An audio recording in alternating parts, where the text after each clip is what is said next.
Opozitarja LSDM nuk do ta përkrah propozimin që Trajko Slavevski të jetë guvernatori i ri i Bankës Popullore.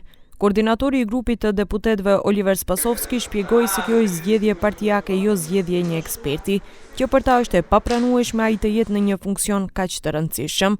Nuk mundet të jetë guvernator njeriu i cili thoshte se 9.000 denar pagë minimale është pagë e lartë dhe i cili ishte kundër politikave ekonomike, tha Spasovski.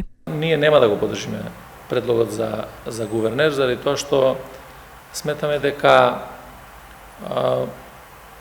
изборот исклучиво тесно партиски, не избор кој што ќе понуди експерт на позицијата гувернер на Народната банка, што било, би рекол, традиција во изминатите години.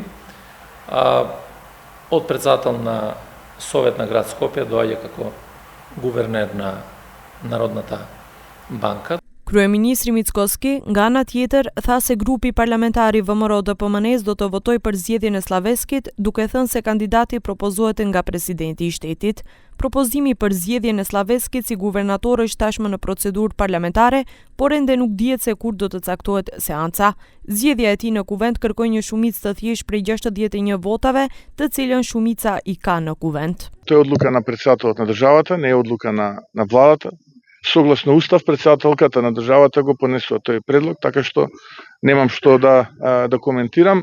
Предлогот ќе добие поддршката од пратеничката група на ВМРО-DPMNE. Kërkuam qëndrim edhe nga Fronti Evropian nëse do ta përkrajnë Slaveskin për guvernator, por përgjigje nuk morëm.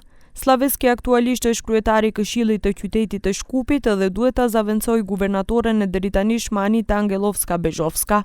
Përveç saj, për pozitën e kreut të Bankës Popullore përflitej edhe Zoran Stavrevski.